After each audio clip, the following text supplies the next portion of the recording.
in Kenya will set the standard for the leaders that will come after you. Your Excellency, I want to give you our assurance, myself and my competitors here,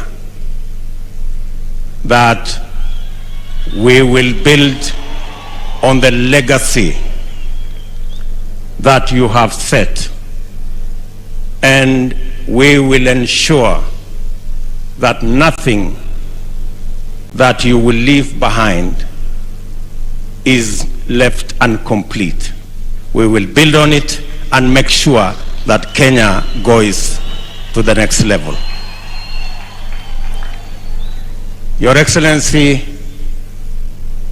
I assure you that as your deputy for the last 9 years, God willing, I will make sure that your legacy and the agenda you have set of the unity of this nation and the transformation of our nation under the Big Four plan, together with a bottom-up approach, will take this country to greater heights. Your Excellency, this is a very important day for us as a nation, and you have set the standard for us.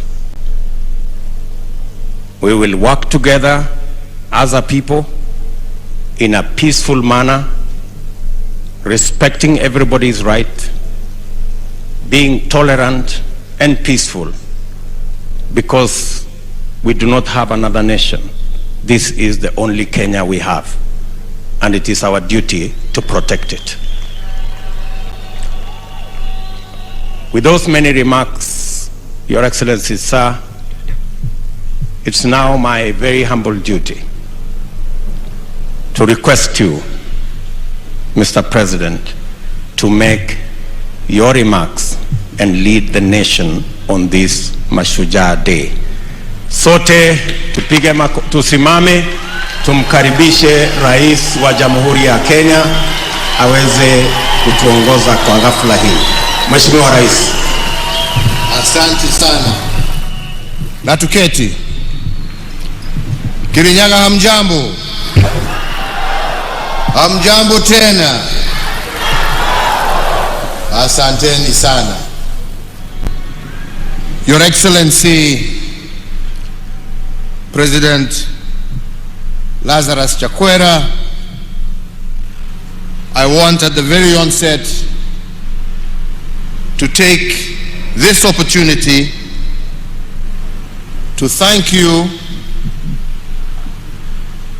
and the First Lady, Madam Monica Chakwera, for taking time away from your busy schedule to join us here today in Kirinyaga County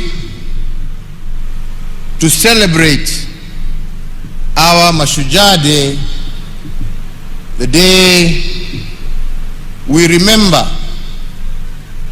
and celebrate the heroes and heroines who fought for the liberation of this country, but also the heroes and heroines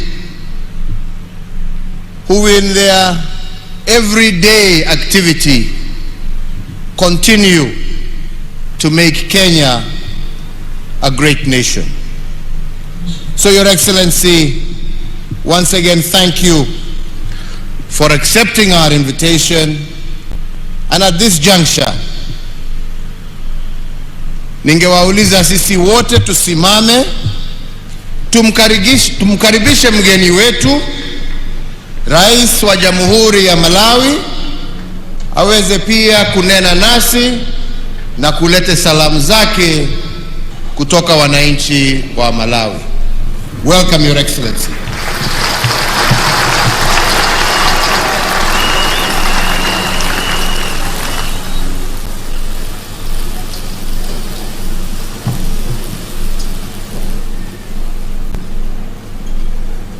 Your Excellency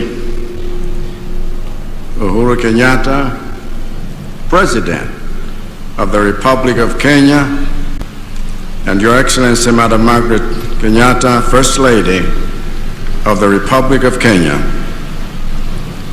Your Excellency Madam Monica Chakwera, First Lady of the Republic of Malawi, Your Excellency William Ruto, Deputy President of the Republic of Kenya, and Madam Rachel Ruto, Your Honor, Raila Odinga, former Prime Minister of the Republic of Kenya, Her Excellency Annie Waiguru, Governor of the Kirinyaga County, and all governors here present, all protocols observed.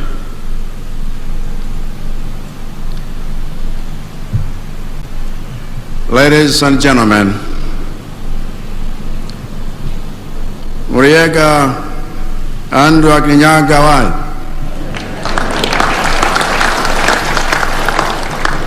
Habari zenu mwenzangu, saseni ni aje?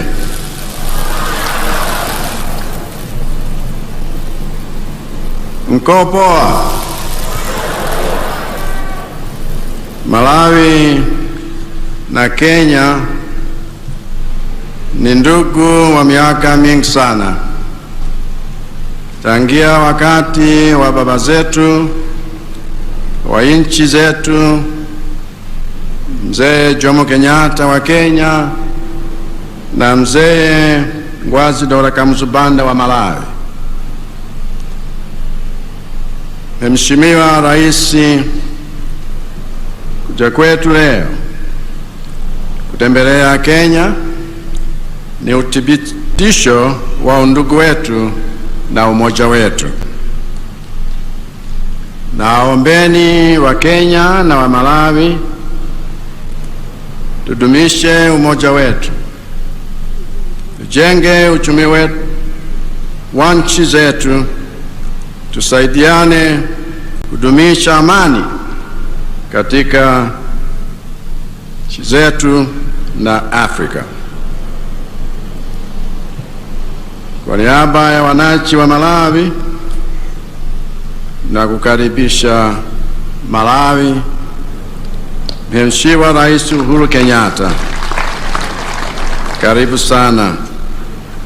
Mungu awabariki watu wa Kenya wote. Asante sana.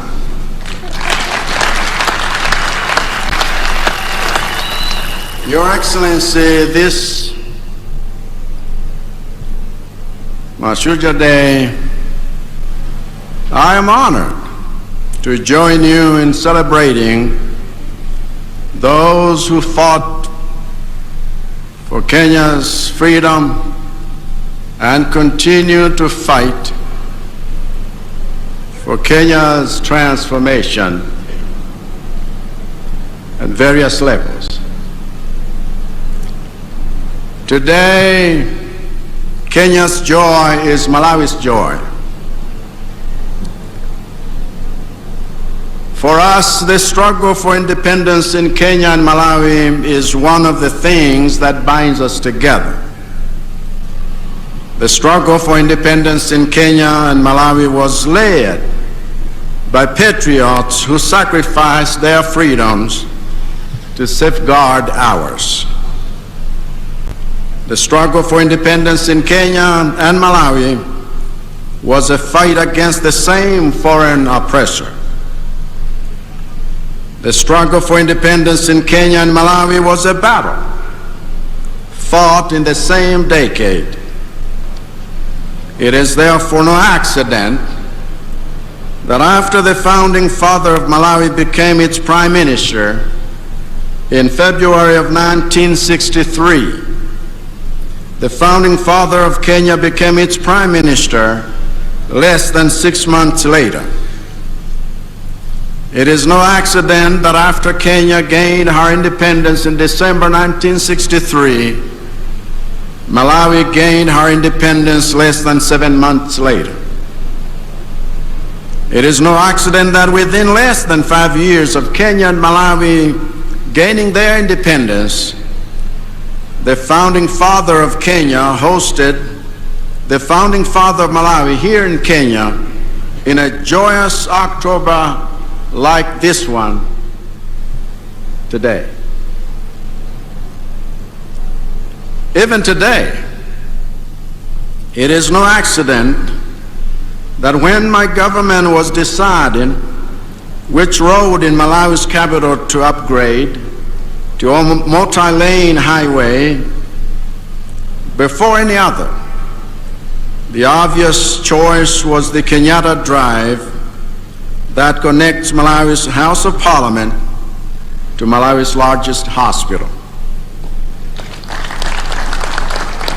Indeed, it is no accident that the city of Mzuzu in the north of Malawi, the city of Lilongwe in the center of Malawi, and the city of Blantyre in the south of Malawi all have at least one road named after Kenyatta.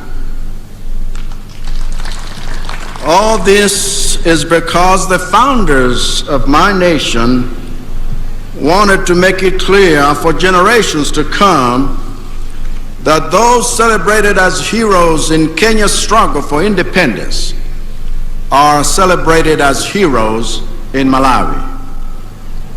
And Mzee Jomo Kenyatta epitomizes all such heroes, and many that I am learning even today.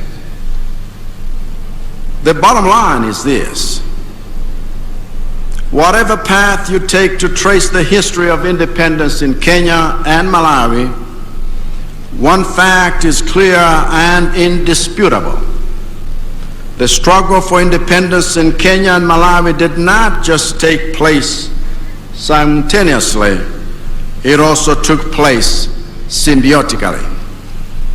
So by celebrating this day together, we renew our brotherhood in the struggles we face and share. By celebrating this day together, we rekindle the flames of love and friendship between our peoples. By celebrating this day together, we reignite the solidarity our nation's founders established between us. And by celebrating this day together, we rejoice in the freedoms that light our path into the future.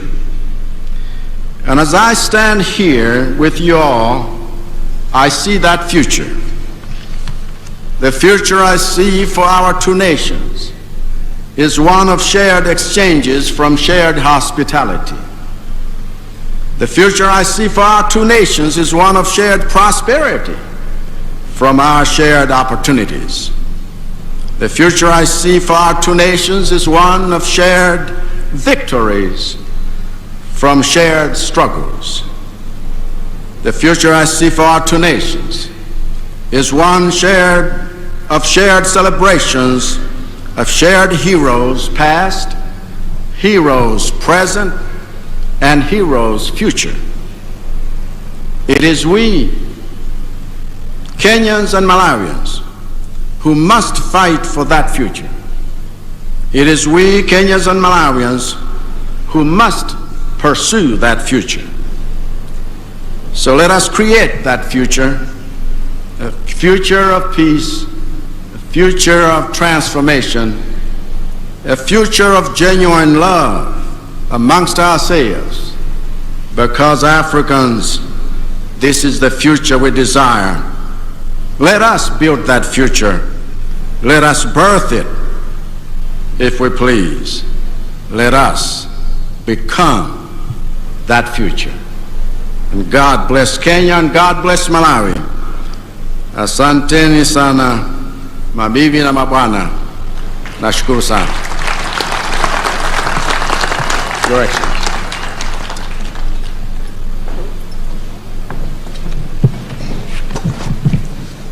Thank you very much, Your Excellency. Tumpigie makofi tena ya kumshukuru. Asante na tuketi. Asante.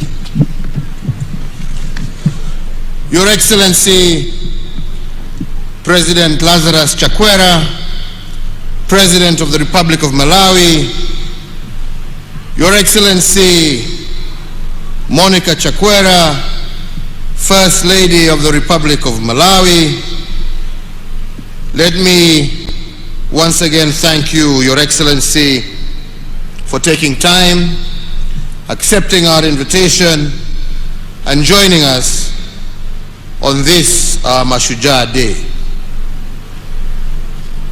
And through you, Your Excellency, the Governor of Kirinyaga, let me also thank, through you, the people of Kirinyaga for your hospitality and indeed the warm welcome that we have received to this beautiful county at the footsteps of Mount Kenya. This is the 10th time that we are celebrating our nationhood, identity and diversity away from our capital city of Nairobi. We have previously marked national days in other countries. We have been to Kisumu, Kisii, Nakuru, Kakamega, Narok, Nyeri, Machakos, Meru, and Mombasa. And today we gather here in the county of Kirinyaga to celebrate the makers of our nation.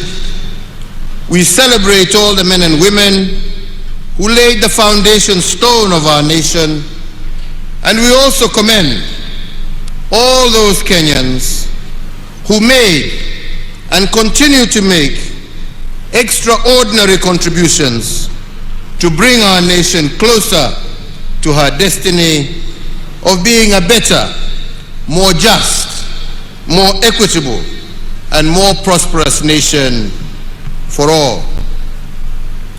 At independence, the makers of our nation sought to secure a nation devoid of exclusion, disunity, and oppression.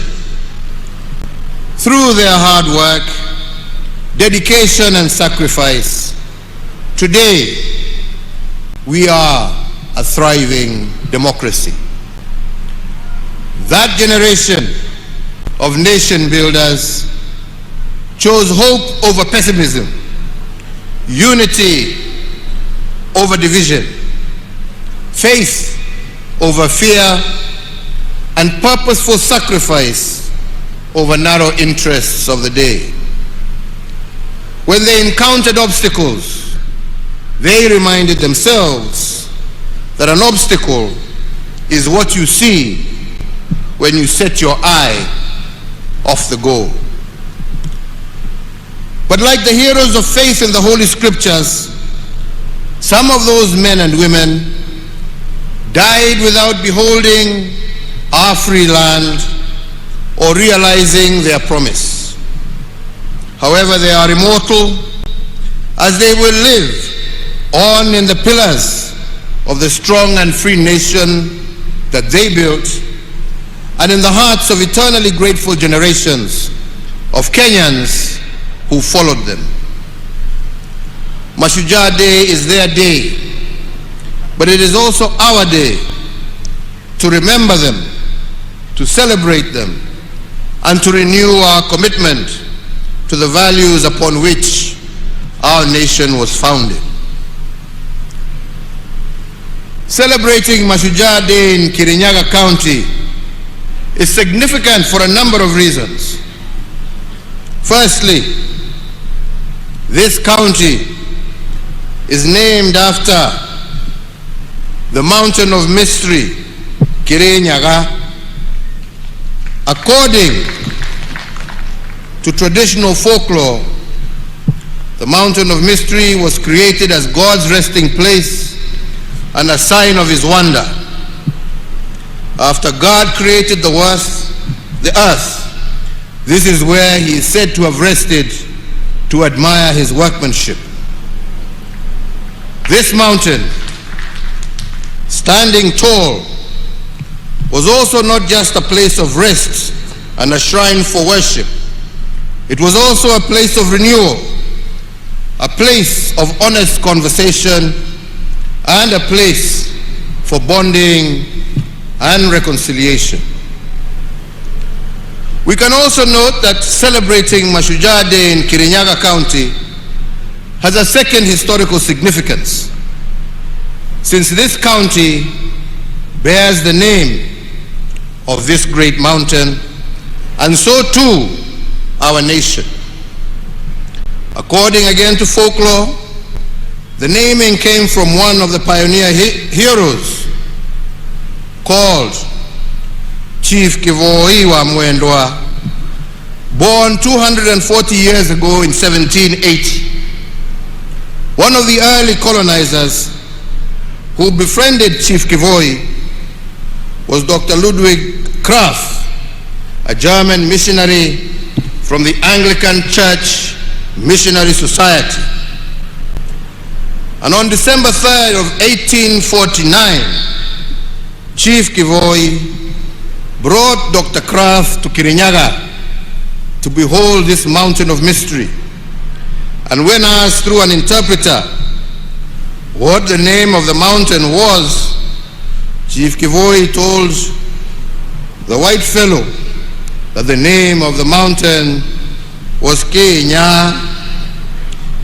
According to folklore, he pronounced it in a Kamba accent, but what the colonizer heard was Kenya.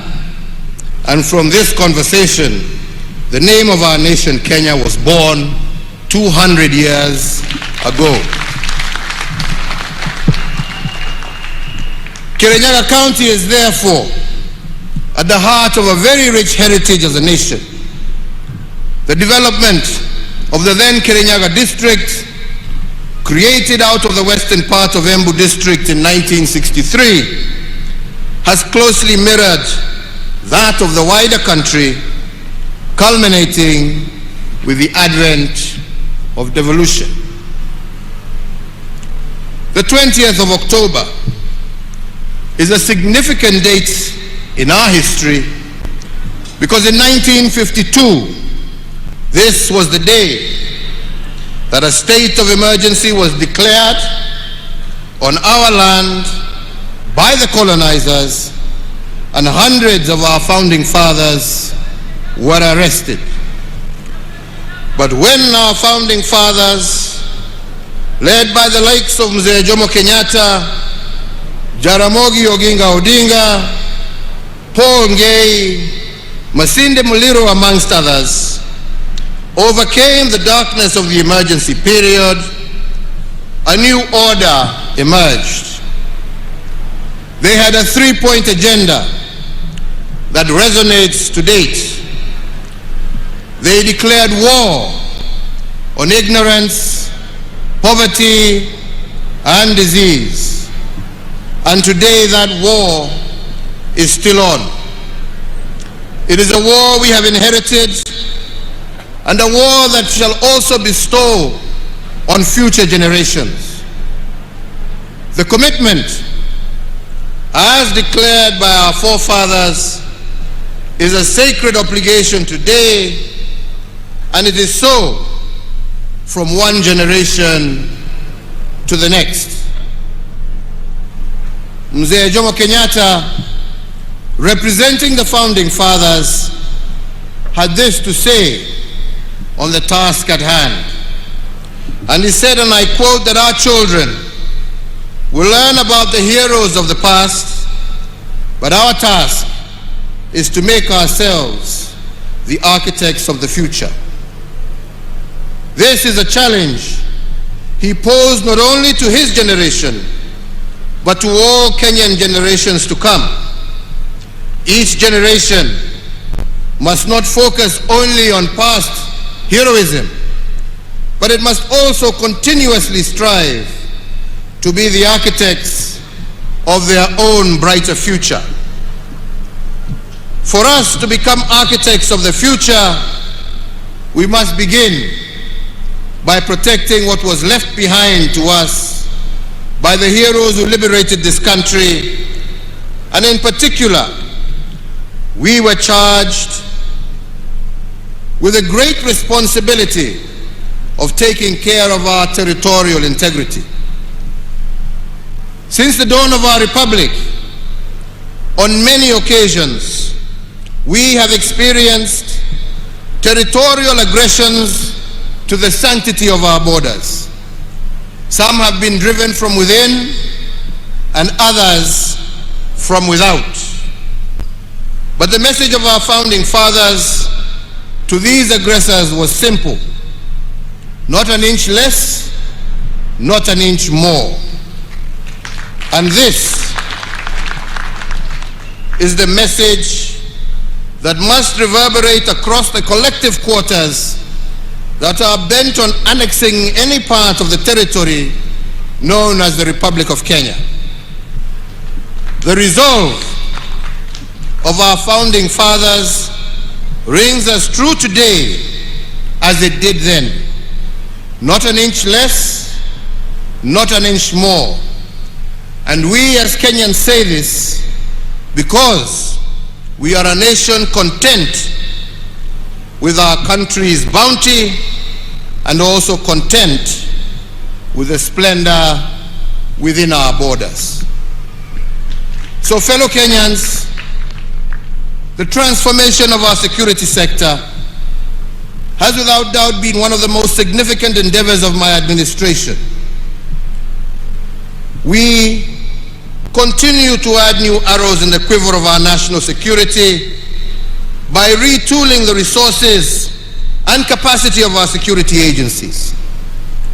This visible transformation of our security organs has been done in honor of their national duty of defending our sovereignty, maintaining our territorial integrity, securing our borders, and preserving our cherished freedoms and our way of life.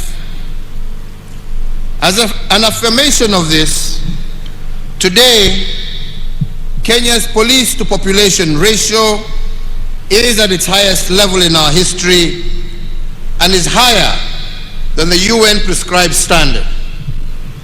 Similarly, in the last 8 years, we have undertaken the most consequential and expansive modernization of our military in our nation's history. We continue to tool and to retool our security resources to the highest standards in order to keep our people safe and secure and to preserve our territorial integrity in a just, fair, democratic, and safe country for all.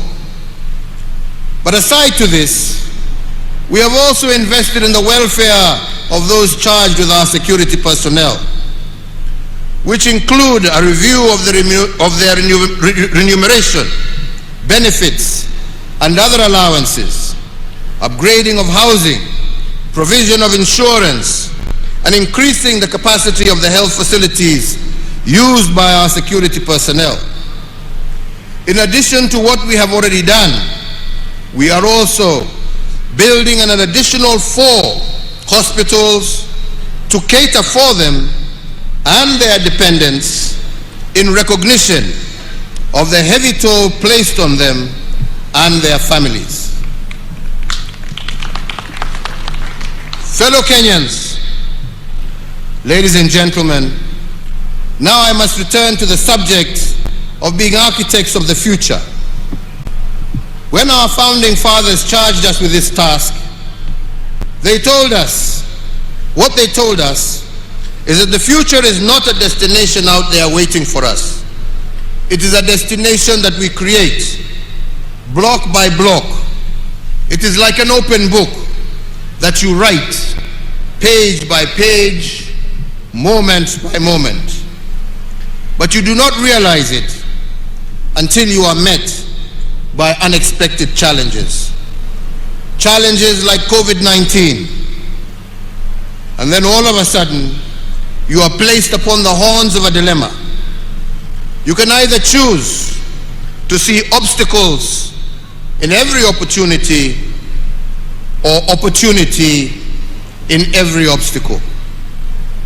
This, fellow Kenyans, is the foundation of any successful nation state. It is about choices.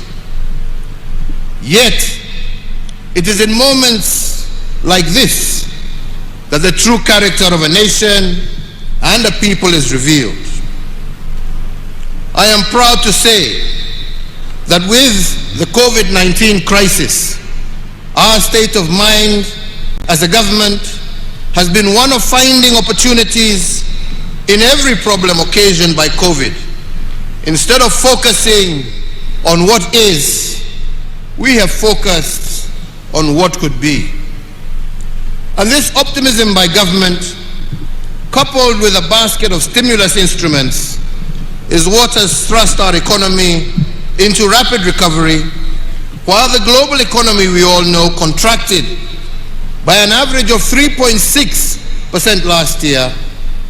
We managed to grow our economy by 0.3% over the same period, and this year it is projected to grow by 6% despite the ravages of COVID.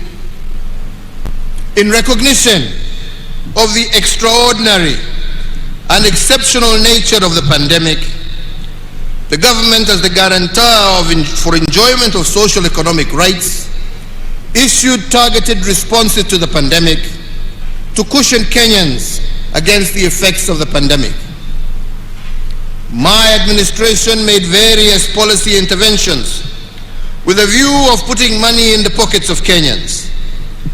This included various tax reliefs, an 8-point stimulus program of some Kenya shillings 56.8 billion, and Kazi Mtaani to cushion our youth from COVID-related unemployment and other vulnerabilities. Today, this economic rebound is also reflected in the strong revenue performance, as at the end of September 2021, with the ordinary revenue of our country having increased by some 26.8%. There are many indicators which demonstrate how we took advantage of the opportunities and the problems presented to us by COVID-19. And we shall be elaborating further during our scheduled State of the Nation address in Parliament. But just to name a few examples. For instance, the management of the Kenya Meat Commission was replaced during the thick fog of COVID-19. The Department of Defense took 1 year to refurbish the commission and reopened it in April of this year. I am happy to note that in the 6 months, KMC got out of debt and increased the number of head of cattle processed a day from 8 to 185, 23 times what the old KMC used to process. Today, KMC is paying farmers within 72 hours for livestock delivered at a rate of Kenya shillings 185 per kilo for cattle. In fact, the previous commission had paid a total of Kenya shillings 52 million to farmers between the months of April to September 2020.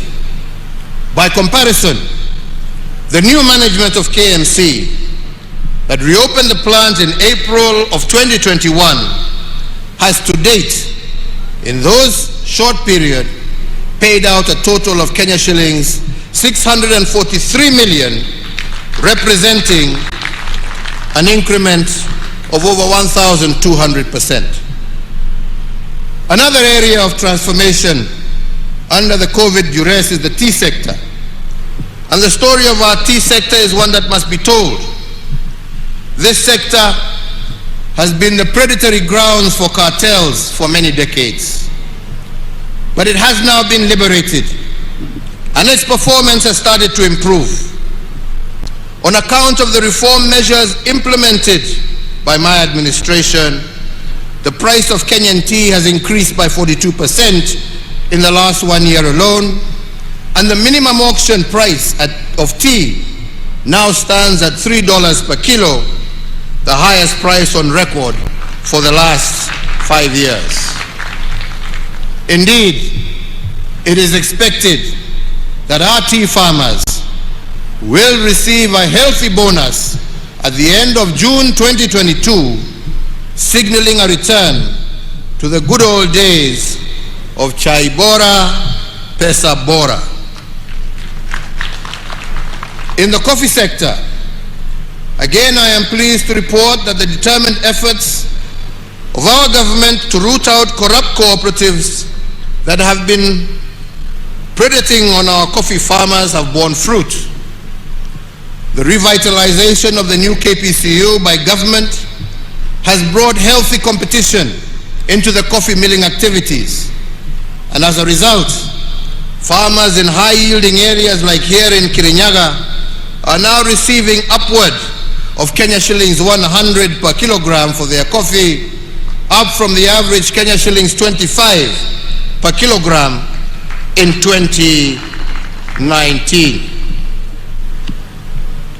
Milk production is another area, and as part of our efforts to ensure a reasonable rate of return for our dairy farmers, my government introduced a pricing guideline, and this has seen farm gate prices increase from Kenya shillings 27 per litre in January of 2020 to a high of Kenya shillings 40 per litre as of September 2021.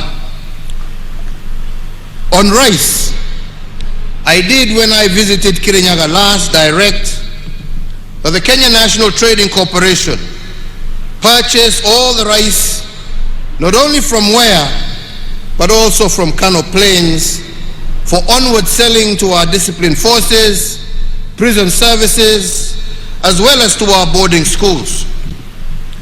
And I am pleased to confirm that last year, out of 6 rice cooperatives nationally, Mwea Rice Growers Cooperative sold the most bags of rice to government. And in fact, for every 10 bags sold to government, Kirinyaga farmers sold 7. And out of this, they realized a total revenue of over 1 billion Kenya shillings. And in order to promote our rice farmers, I did direct the Ministry of Agriculture to secure the continued purchase of the upcoming crop so that we can maintain and continue this transformation. But ladies and gentlemen, it is the transformation of our health sector that is probably the most phenomenal testimonies of how we transformed COVID obstacles into opportunities that expanded our health facilities. In Nairobi alone, we have constructed over the period and operationalized 15 level 2 and 3 hospitals in various informal settlements through the Nairobi Metropolitan Service. And there are another 15 currently under construction. One of the unintended benefits of the pandemic is that we have increased, as a country, our ICU capacity by an impressive 502%, from 180 to 651 ICU-ready beds across the country. And similarly, our total hospital bed capacity as a country has increased by 47%, from 56,069 in the year 2013 to the current figure of 82,291 hospital beds spread throughout the country. During the COVID-19 pandemic, we have improved our oxygen generation capacity in all our public health facilities from 3 million liters per day in March of 2020 to 32 million liters per day in October of 2021.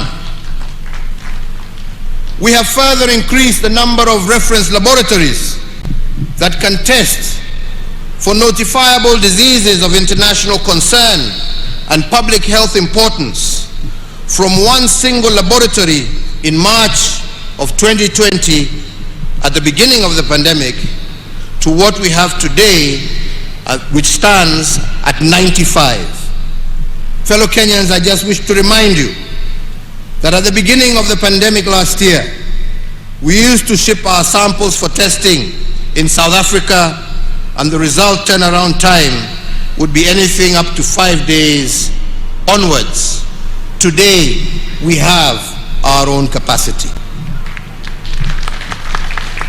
These strategic diagnostic investments have strengthened the country's healthcare system, especially in response to the COVID-19 pandemic, and will propel us faster towards the attainment of universal health coverage and fortify our country's preparedness for future global health security challenges.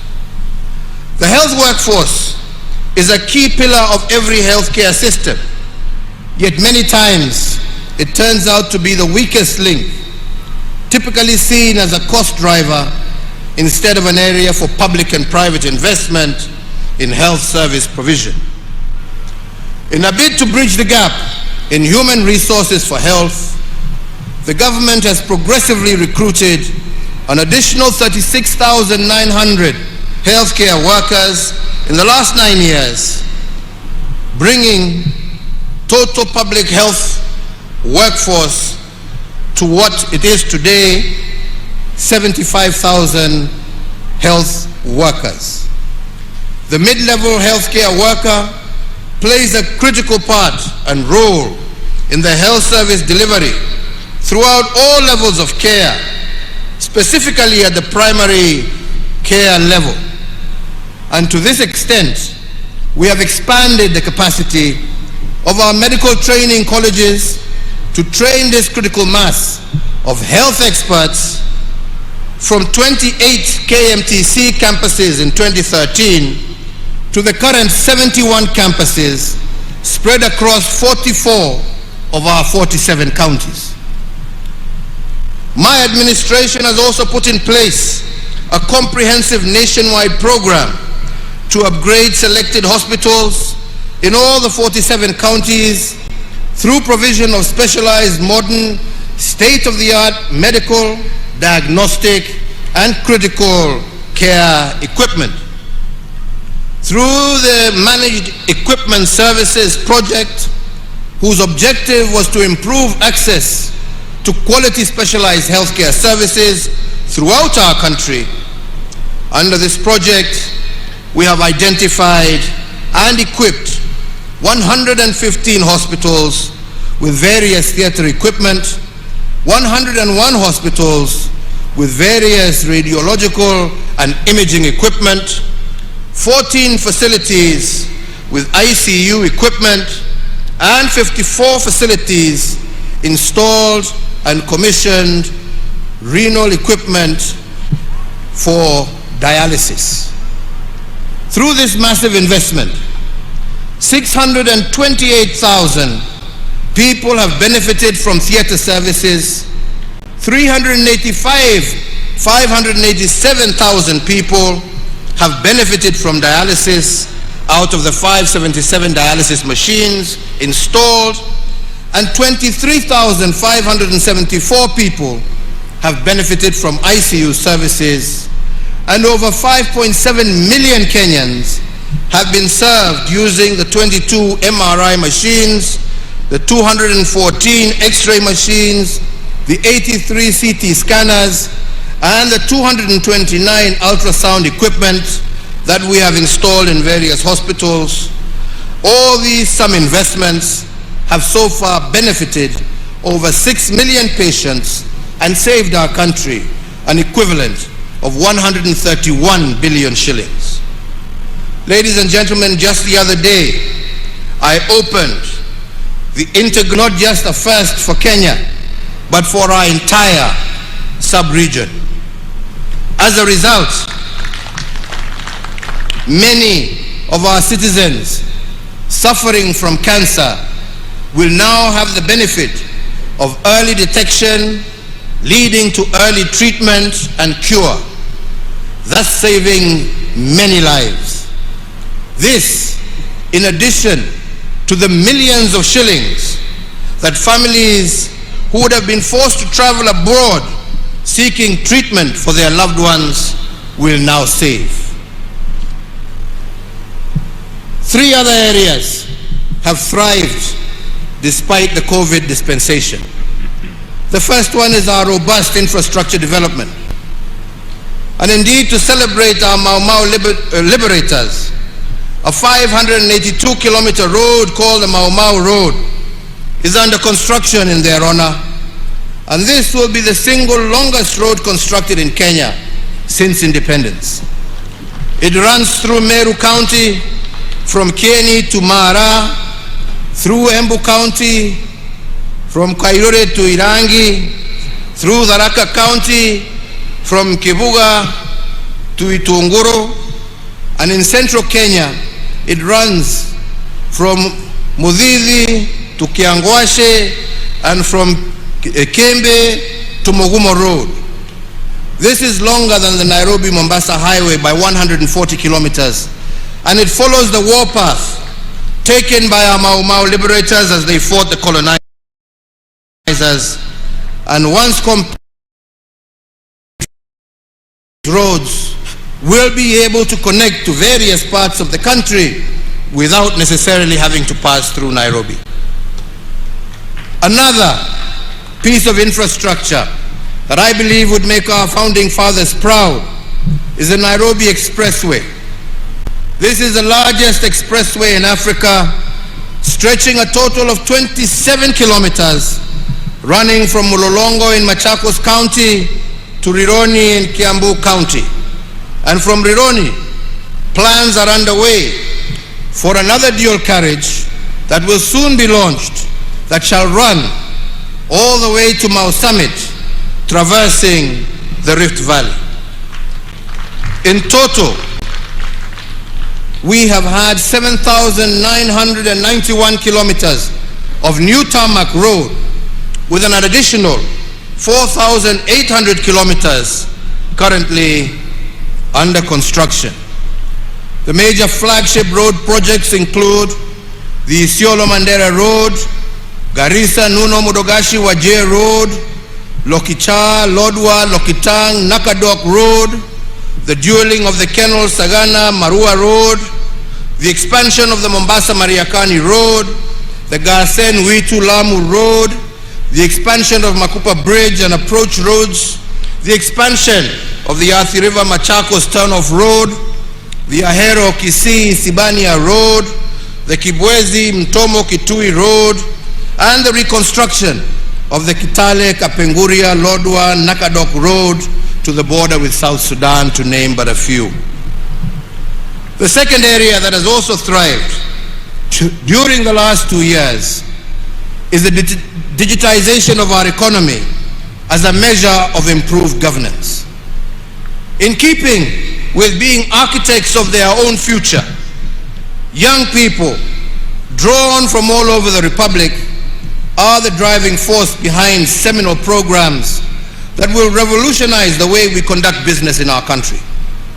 This is a project that has been dearest to my heart, especially in being blessed with the opportunity of engaging and working and seeing the potential of our young men and women when given an opportunity.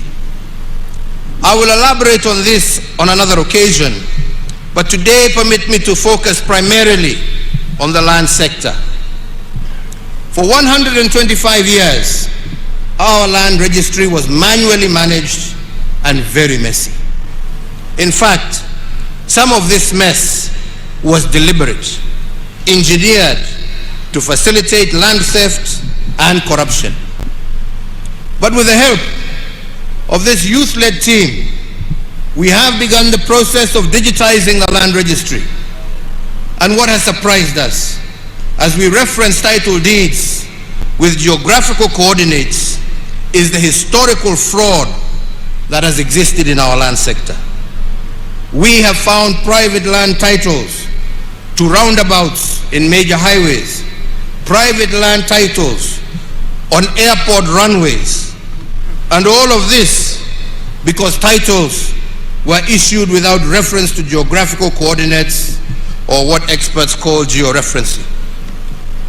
To stop land fraud, therefore, we are now in the process of cleaning all title deeds to ensure they have a corresponding geographical coordinate, and this will help stamp out the fake title deeds and restore the sanctity of the title deed as envisioned by our founding fathers. The major advantage in digitizing our land registry under the system now known as Ardhi Sasa is that where it took you a minimum of 6 months to do a single land transaction, this has now been reduced to 48 hours or 2 days in the registries that we have digitized. Where once it took 1 and sometimes 3 months to obtain an official land search, the Ardhi Sasa system will give you a land search result in 3 to 5 minutes.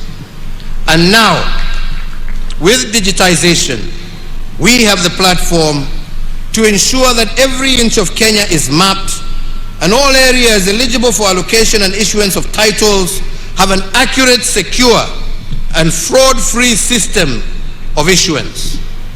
It is my belief that after digitization, issues of land titling will be sorted out once and for all.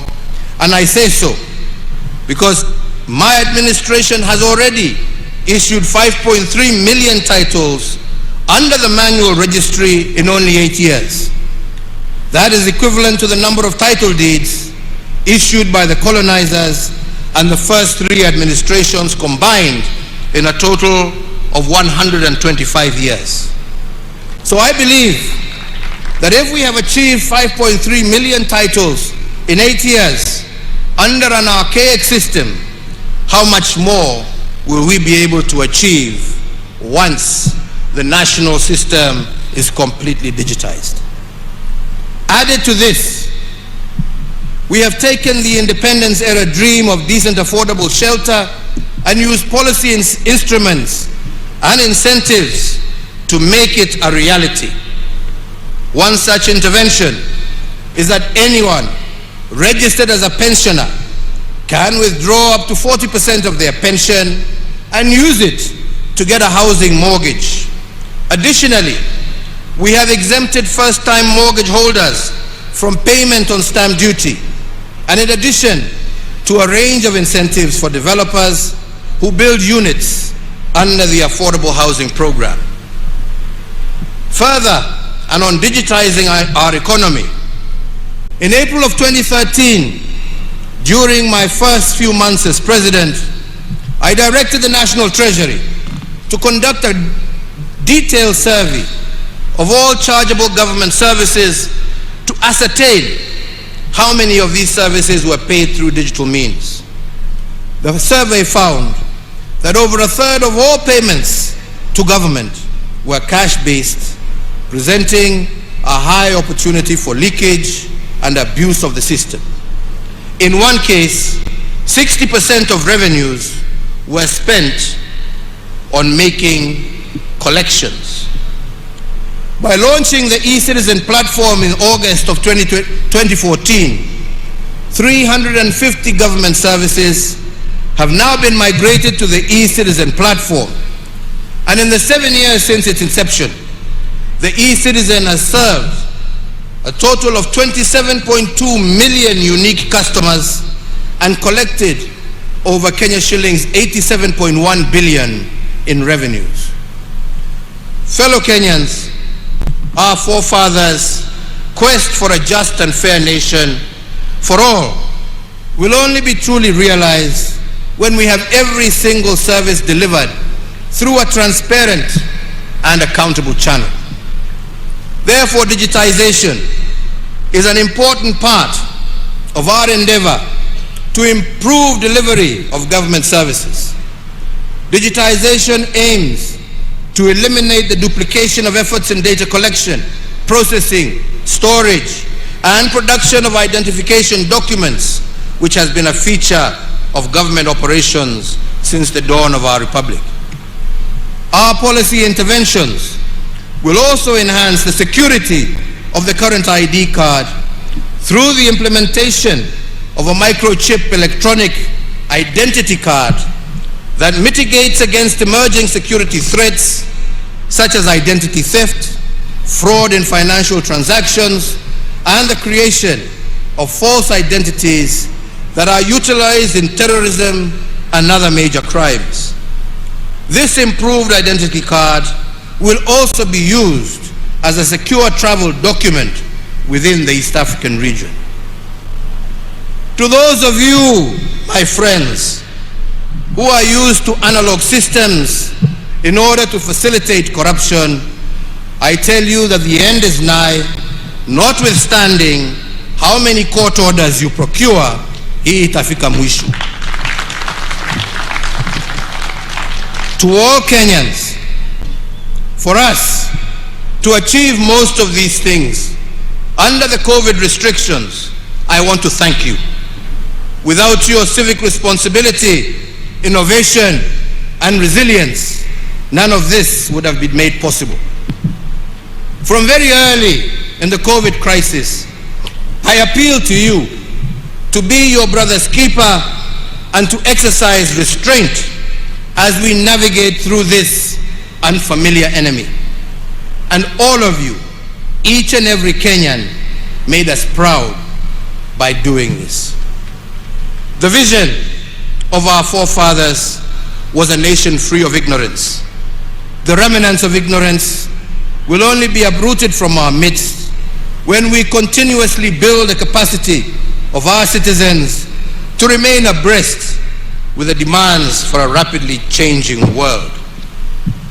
It is against this backdrop that we instituted reforms in our education sector that led to the introduction of the Competency-Based Curriculum, or CBC. As a mark of this seminal transition, we now have 2 cohorts of children in pre-primary and 5 cohorts of our children in primary school who are the pioneers of this groundbreaking curriculum. The grade 5 cohort has only 1 year to go before they join junior secondary school or grade 7. In total, we note that over 8.1 million children are now part of the program. As a caring government and one that appreciates the solemn duty of the state to prepare every child for their destiny, we will continue enriching the curriculum to ensure that our children sharpen their talent and maximize their opportunities in keeping with our vision for a holistic growth of every child in Kenya. And to ensure that we adequately prepare the country for the next phase of CBC, which is the junior high school, and to further facilitate the 100% transition from primary to secondary, I hereby order and direct as follows: that the Ministry of Education, jointly with the Ministry of Interior and the National Treasury, shall establish a framework for the construction of over 10,000 classrooms needed to provide the additional learning space for the 1 million new students set to join junior secondary. That the National Treasury engages Parliament to appropriate 8 billion shillings towards the construction of classrooms, and that the construction of these classrooms be undertaken by local contractors within the vicinity of each school so as to provide further stimulus to local economy, and that the payments for the construction of the said classrooms be remitted directly to the contractors in their respective sub-counties. This initiative will tap into the skilled manpower within the counties, empowering locals with enhanced economic opportunity. And fellow Kenyans, to address the gap of the remaining 10,000 classrooms across the country, I call upon all members of the National Assembly to stand together in solidarity with our children by prioritizing allocation of the CDF towards school infrastructure. The timely program provides additional momentum to my administration's prioritization that no child is left behind in the transition from primary to secondary school. Ladies and gentlemen, as we continue to build back better, we are witnessing recovery in the economy, with its rebound being attested by all leading economic indicators.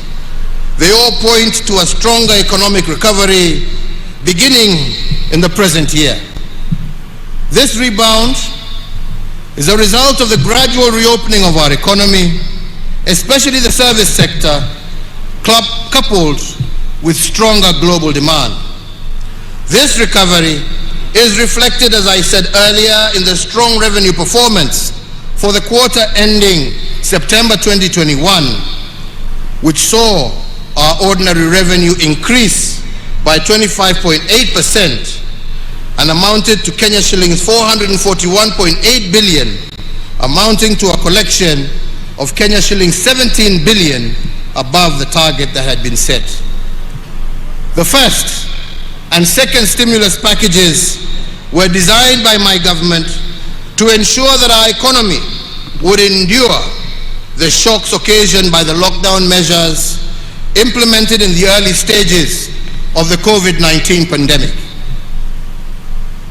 With significant progress registered in the containment of COVID-19, I believe it is now time to shift our focus from survival to coexisting with the disease. And in that regard, my administration will be rolling out the third financial stimulus program designed to accelerate the pace of our economic growth and to sustain the gains that we have already made. I announce, therefore, that effective the 1st of November 2021, new stimulus programs targeting the key productive and service sectors in 13 strategic interventions that cover agriculture, health, education, drought response, policy, infrastructure, financial inclusion, energy, and environmental conservation. The first intervention is the tea subsector. To safeguard the gains made by the tea subsector, the National Treasury will allocate 1 billion shillings to support the fertilizer subsidy for our small-scale tea farmers.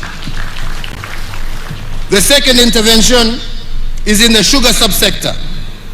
To safeguard the livelihoods of farmers within our nation's sugar belt, I direct the National Treasury to allocate an additional 1.5 billion shillings in aid of the sugar sector that will be appropriated towards factory maintenance and payment of farmer arrears.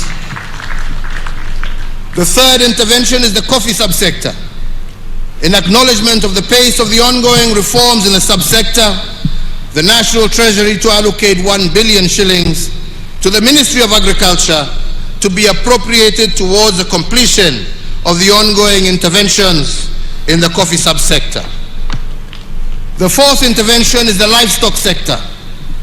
Noting the effects of the ongoing drought situation, the National Treasury to allocate 1.5 billion to support the communities affected by the ongoing drought, especially in our ASAL counties, as part of our national livestock offtake program.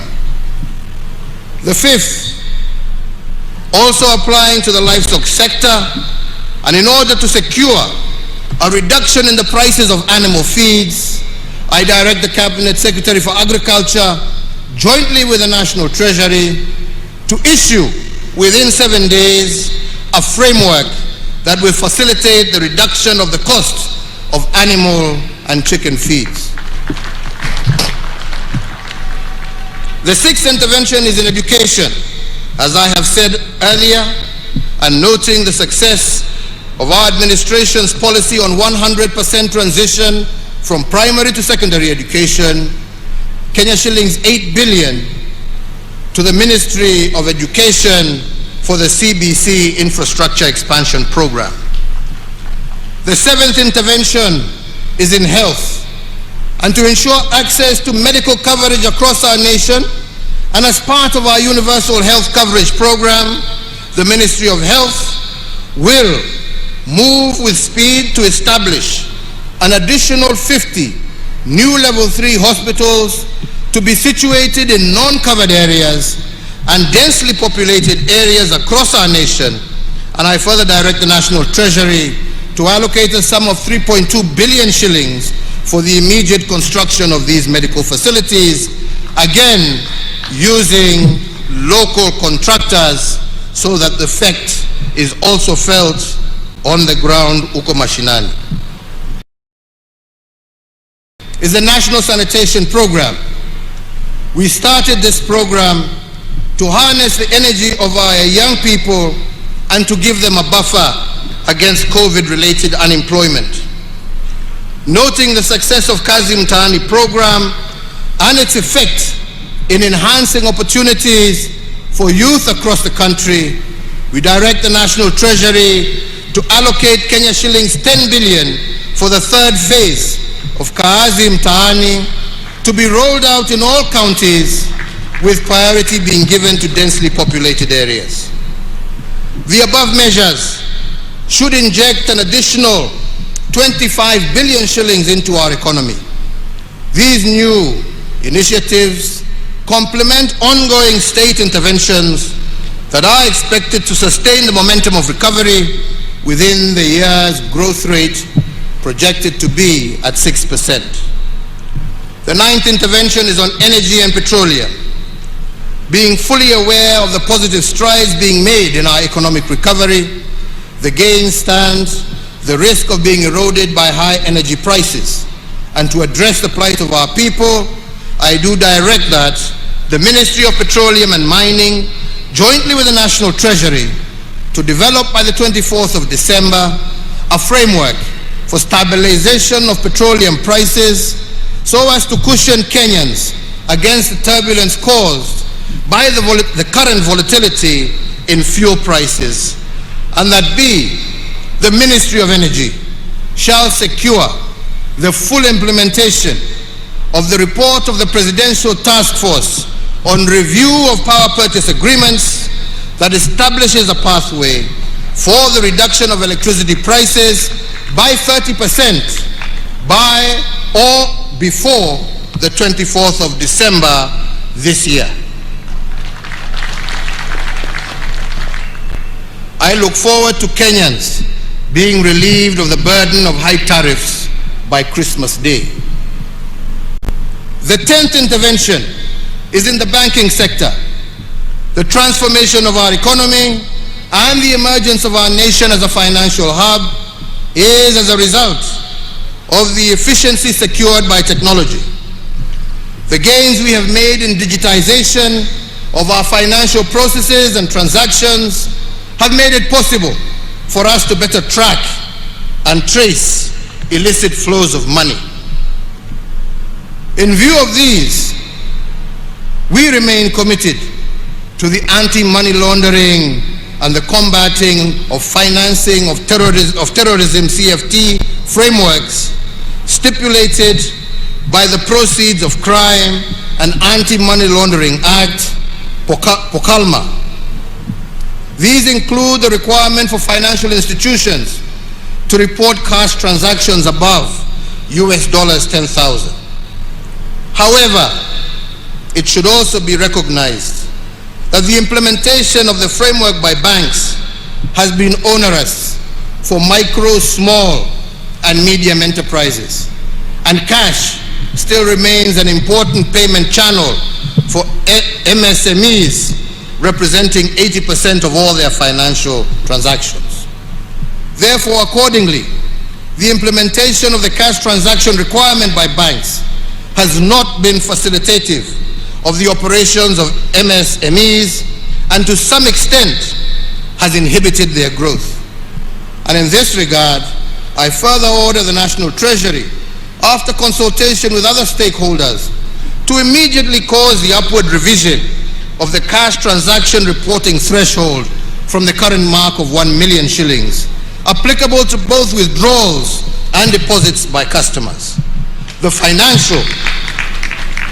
financial institutions, however, will retain their reporting obligations to the Financial Reporting Center. The 11th intervention is to access to credit. Over the last decade, we have developed a robust credit information sharing mechanism for the banking sector, which enables Kenyans develop a credit history to enable them access to cheaper credit. This is an important pillar for pricing of loans. The COVID-19 pandemic, however, has adversely impacted businesses, particularly MSMEs, and as one of the COVID-19 emergency measures, we did previously suspend the listing with credit reference bureaus of borrowers whose loans were non-performing at the beginning of the pandemic.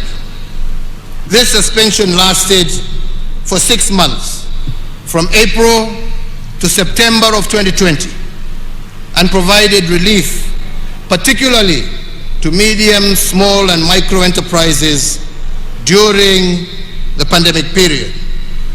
However, some of the MSMEs continue to struggle to get back to a sound footing following the adverse effects of the pandemic.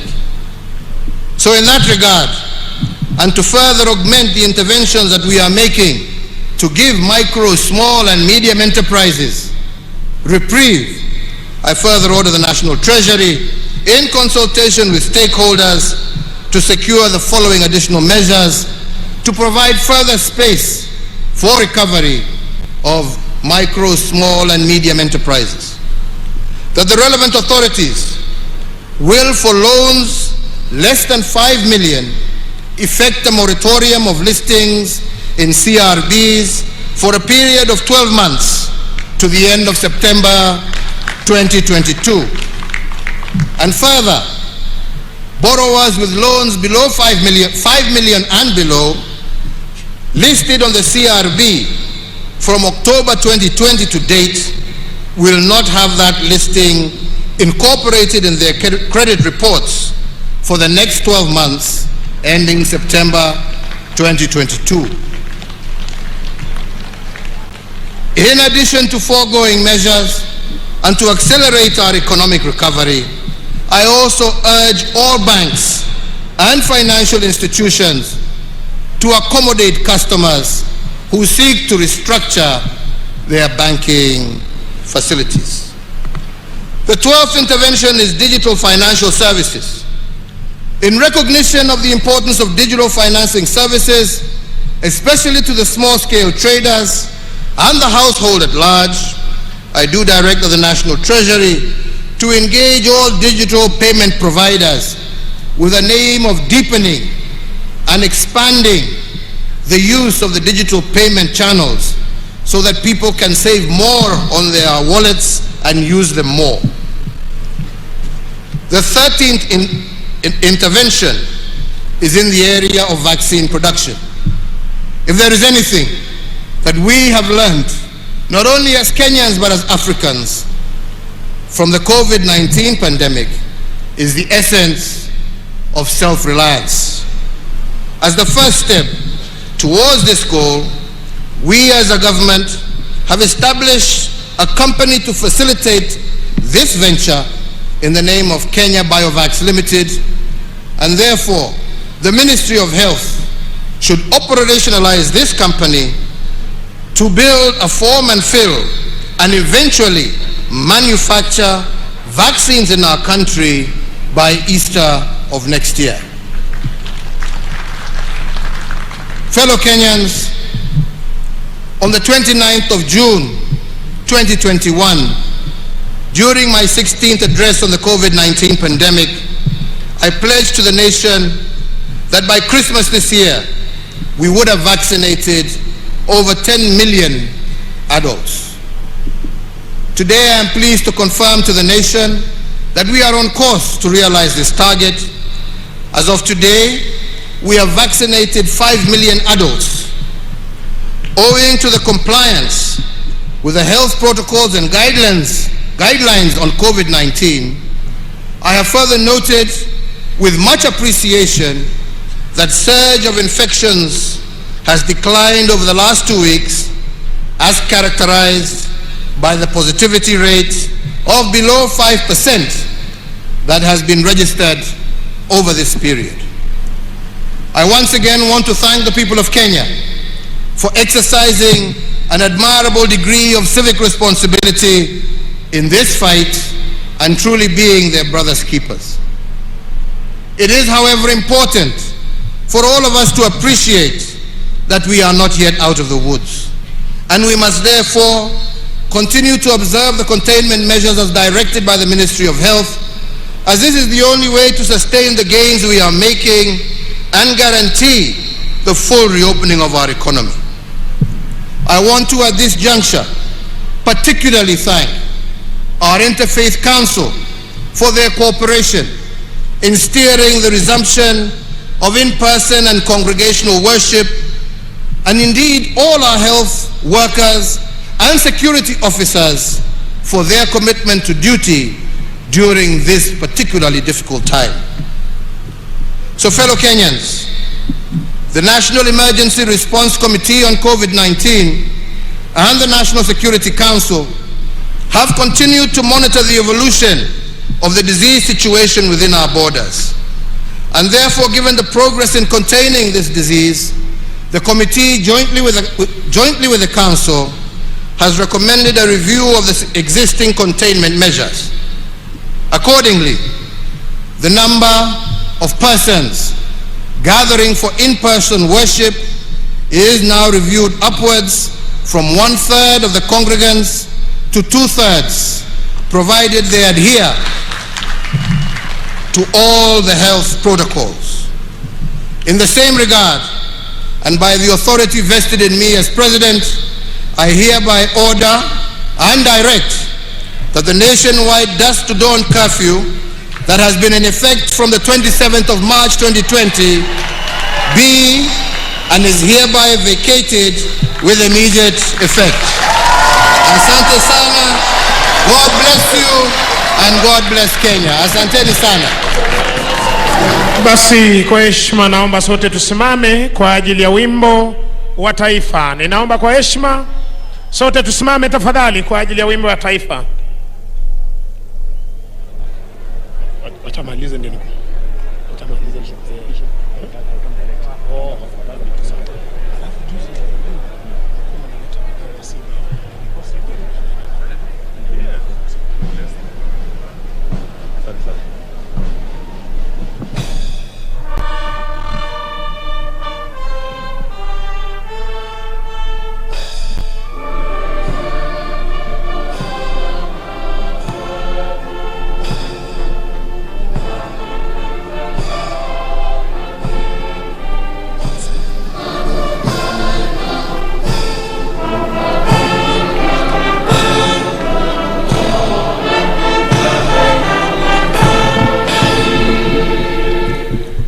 Asanteni sana.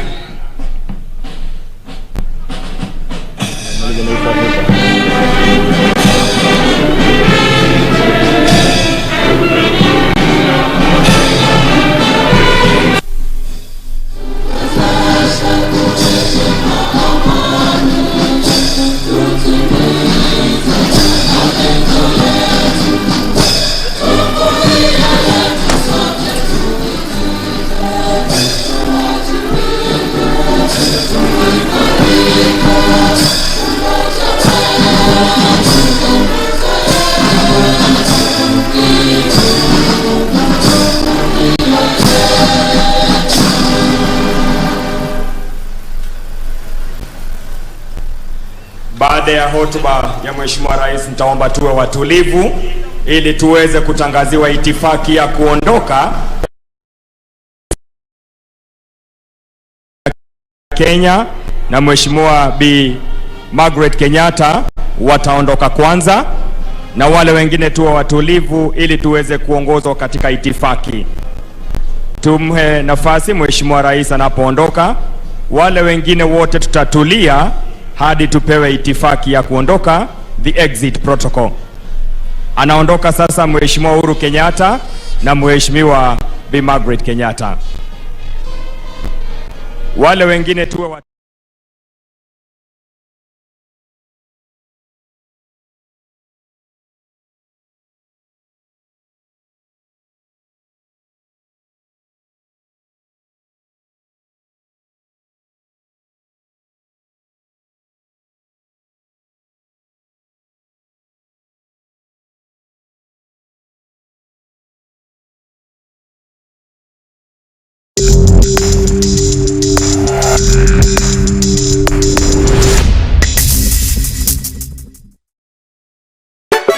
sina adhabu na mtu nipo nyumbani.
Namuwakeza kapindi chonse nangu wala kwe machungiyo nakola nakanze